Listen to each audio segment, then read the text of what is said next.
Breaking news out of the NHL. The Kings making some changes after 4 straight seasons of the same result. Rob Blake is out as general manager and vice president.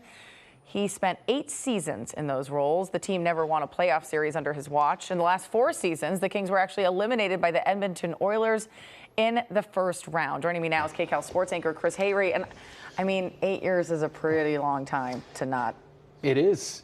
But think about how difficult this decision was, Jamie. Rob Blake and Luc Robitaille were teammates for 10 seasons on the ice. And, Blake spent like 14 seasons as a King, so he knows what it means to be an LA King. So very difficult decision behind the scenes, but you mentioned it in your lead. When you lose to the Edmonton Oilers 4 times, 4 consecutive seasons, and to see how this series played out where you win the first 2 at home. And they were looking great. They were looking great.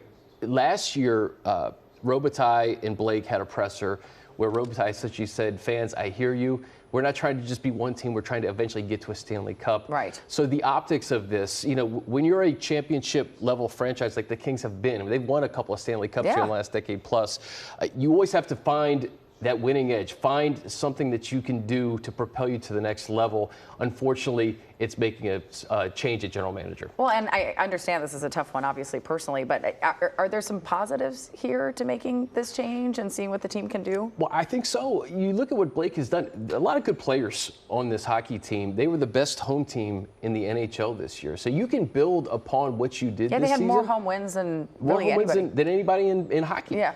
So the fact that I think it really comes down to optics. Yeah. The fact that you played the Oilers again, you're up 2-0 on the Oilers, and you lose for a 4th consecutive season to that team, I think enough was enough in the eyes of the fans. You have to make some sort of change in an effort to get to Cup contention. Yeah, well, I guess there's next year. I know. We have it all off season to talk about it. Okay, Chris, thank you for that.